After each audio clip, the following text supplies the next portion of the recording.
I'm Matt Littman, and today on TAG, it's our season finale of our first season. And joining us today is a very special guest, Congressman Seth Moulton, a 97% advisory board member. We're going to be talking about universal background checks that passed the House, didn't even get a vote in the Senate. What are we doing wrong? What are we doing right? What can we do differently? We'll also throw in a little talk about Ukraine, a big issue for a member of the House Armed Services Committee. Today on TAG. Thank you for joining us today on TAG. I'm Matt Littman, Executive Director of 97%, joined by 97% Advisory Board member, Congressman Seth Moulton. Thanks for joining us, Congressman. Good to see you, Matt. Good to see you too. Just by way of background, you went to Harvard, right? Did you get a master's in physics or something? Did I read that right? My undergraduate degree was in physics. As I like to say, for everyone in life who sees my resume and not my transcript, I sound really smart. And then you went into the military and you served 4 tours in Iraq?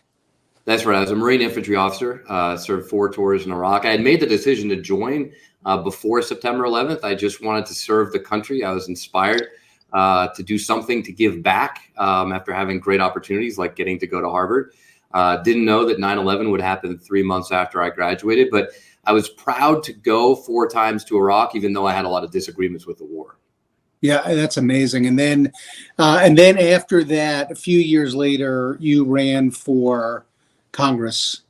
You're in Massachusetts. Yeah, to be clear, this is not where I expected to be by any stretch of the imagination. I came back from the Marines. I got out. I went to grad school, went to business school.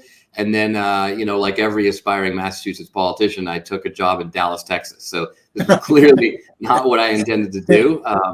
But, we've never had fewer veterans in Congress in our nation's history than we have over the past decade. And there's some groups out there that are trying to get more veterans to run. I sort of heard that call and decided, you know what, if there aren't more people with my experience who understand what it means to be in a war, then we're going to keep making the mistakes that I saw made in Washington that affected us on the ground in Iraq. So that's fundamentally why I decided to run. I got into a tough race. I didn't realize how difficult it would be to unseat an 18-year incumbent, but I won that race back in 2014. And this has just been my job for the last 6-7 years. And one of the reasons we're such big fans of yours, Congressman, is because of something you just sort of mentioned, which is you're not afraid to tell the truth. When you see something that's wrong, you say it. And I think people really appreciate that about you. It gets me into trouble sometimes around here. but look, I think Americans deserve more truth telling from Washington. They want leaders with integrity. That's certainly the principle that I learned in the Marine Corps. And I swore the same oath to protect and defend the Constitution as a United States Marine officer that I swore when I got sworn in here in Congress. So I think we should uphold that. When we talk about gun reform, we talk about the fact that it's an important issue for someone like me, but why is it such an important issue for you? Look, in Iraq, I carried an assault rifle with me every single day. It was usually one of 2 guns that I had on me at any given time. So I understand the value of guns. Guns have literally saved my life. I also understand the devastation that they can cause because I've seen it firsthand. And I just think that weapons of war have no business on our schools, in our streets, at our concerts, in our houses of worship. And a lot of Americans agree on this very common sense point of view. I mean, I also had 2 grenades on me just about every day in Iraq. And you know what? That might sound dangerous, but I was quite comfortable with it. I knew how to handle grenades safely. Yet we have made a decision in America that ordinary Americans are not going to walk around with grenades because they're weapons of war. You don't need grenades to hunt, just like you don't need machine guns and assault rifles to hunt. So there's a lot of people who agree on this common sense stuff we're talking about, and have tried to bring that perspective to Congress. So we're seeing a lot of people talk about the fact that, people need to be armed in Ukraine. And that's an argument here about the Second Amendment. People need to be armed. Are you seeing any connection between that? We do hear this a bit. Is there any connection between what's going on in Ukraine and people needing to arm themselves here? Look, this deserves an explanation. There's almost no connection, but we need to explain this to folks. Ukraine has a fraction of the military of Russia. We are providing a lot of weapons for their support. But although we have provided some small arms, it's interesting, you don't hear President Zelensky or their military leaders asking for small arms, for assault rifles. They're asking for Stinger missiles. Right. They're asking for MiG-29s. Those are the kinds of weapons that you use to defend a country. There is no country on earth that would land troops on the shores of the United States that would be in some sort of small arms battle with us. What we need to defend the United States, and this is stuff that I work on every single day as a member of the House Armed Services Committee, are sophisticated systems like anti-ballistic missile weapon systems, like hypersonic missiles, like advanced artificial intelligence enabled detection systems, like F-35s, intercontinental ballistic missiles. Those are what we need to defend the United States of America, and we're fortunate to have the most powerful professional military in the world to use those weapons. I don't think that ordinary citizens should have intercontinental ballistic missiles. Those are what we need to defend the United States of America. I remember that you were critical of the Afghanistan withdrawal, right? But it seems like now we're bringing the world together in a pretty incredible way. What are your thoughts just generally about that? You're right. I mean, look, to be candid, the Afghanistan withdrawal was not only disastrous for Afghanistan and for our allies, some of whom we left behind and are still there trying to get out, an issue that my team and I work on every single day. But it was also really bad for our standing in the world. A lot of people questioned our commitment, questioned whether we were going to just give up on our allies. But that has been all turned around by what's happened in the last few months with Ukraine, because the Biden administration has assembled the most impressive international coalition that this world has ever seen. Just about every country on earth is united in condemning Putin's vicious, illegal, unprovoked, and completely needless invasion of his neighbor. And the condemnation has been remarkable. The economic sanctions that have been put in place have been devastatingly powerful, and the teamwork that everyone is putting into doing everything from providing weapons to the Ukrainians to showing the world united on an economic front, on a personal front, on a moral front, on a small business front, even, right, has been really incredible. Do you, when the Biden administration says we're going to send $800 million in weaponry to Ukraine, does that need to go through armed services? Well, what our role in this, and we actually just had a classified briefing a couple hours ago this afternoon, is to essentially be the board of directors for the Department of Defense, to supervise, to make sure that we're asking the tough questions about how they're conducting these operations, whether they're sending the right weapons, whether they're moving quickly enough, whether they have the authorities they need from us in Congress, since we ultimately authorize what the Department of Defense does to adequately support the Ukrainians. We had a great briefing from basically the number 3 official at DOD together, and several DOD together with a couple of top general officers. And we went in great detail into not only the details of what weapons the Ukrainians need and how they're being used and what's working and what's not, but also more broadly, what are the strategic implications of this conflict? What does it mean for the future of NATO, for the future of Europe, and how do we ultimately bring this brutal war to an end without more devastating loss of life? So I could talk to you about this, all day, but we'll go back to the gun issues here, because H.R. 8 passed about a year ago. We even had Republicans sign on to that piece of legislation, so it was bipartisan, which doesn't often happen on gun issues.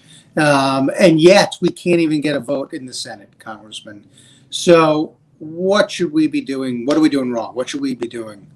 What's happening here that we're not able to even get a vote? Well, look, I mean, the fundamental issue here is a lack of political courage.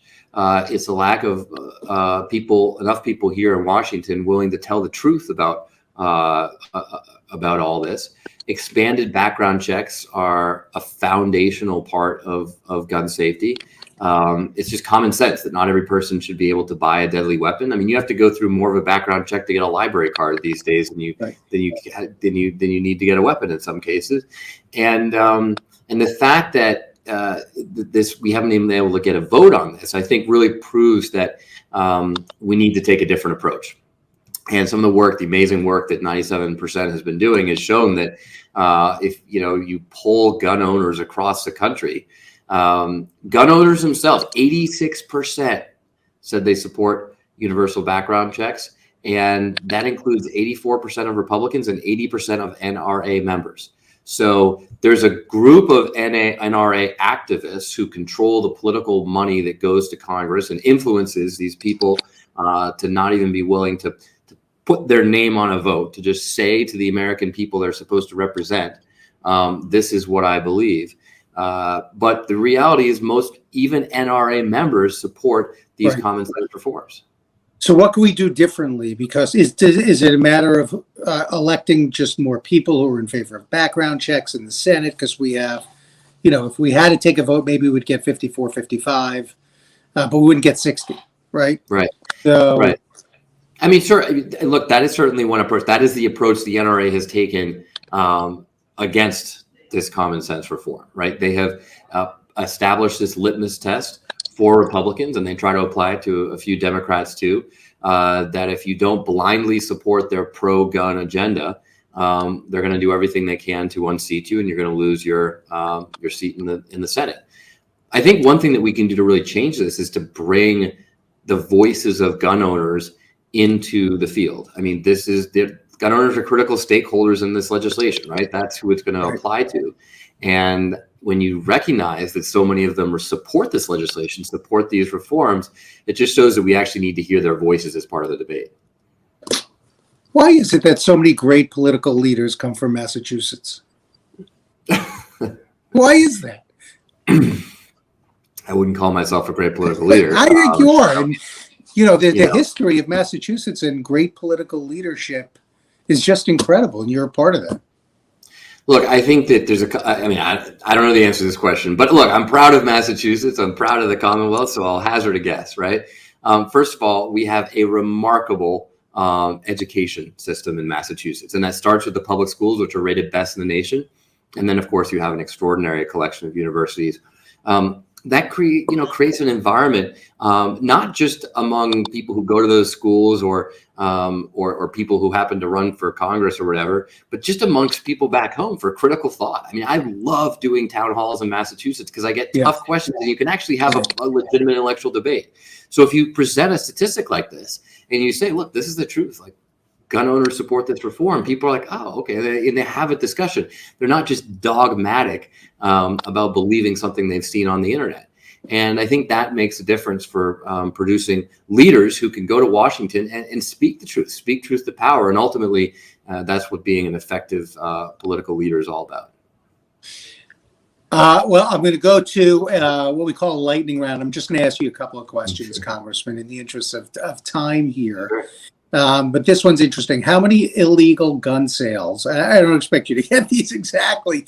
How many illegal gun sales have been stopped by a background check since 1994? Oh, Matt, I have no idea. 4 million, which is an amazing number, 4 right? It's a million. lot.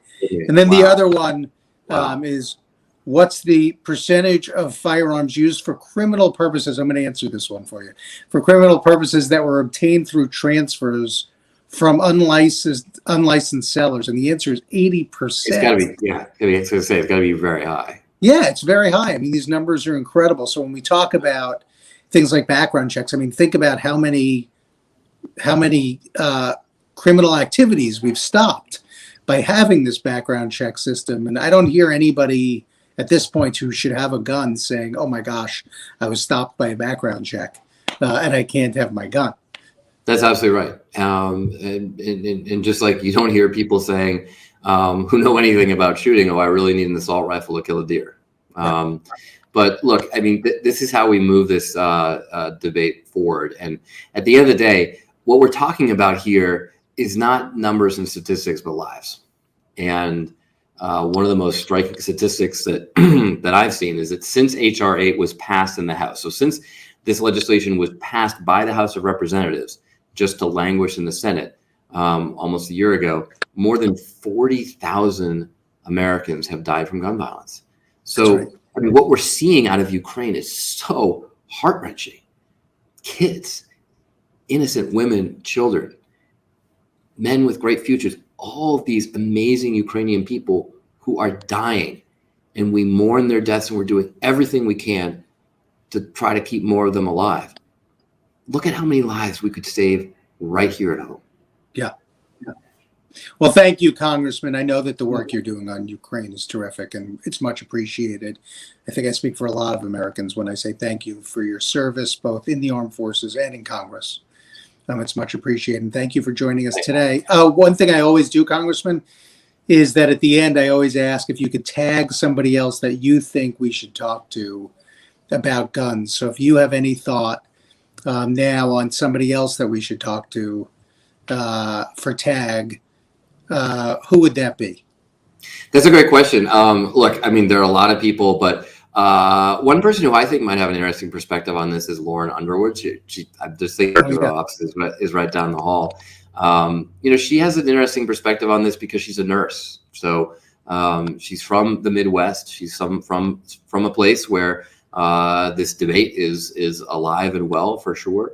But she also has a perspective of someone who's been saving lives in hospitals for a long time. So I tag her. Okay, thank you. Thank you very much for joining us today, Congressman. Much All right. Thank you. Take care.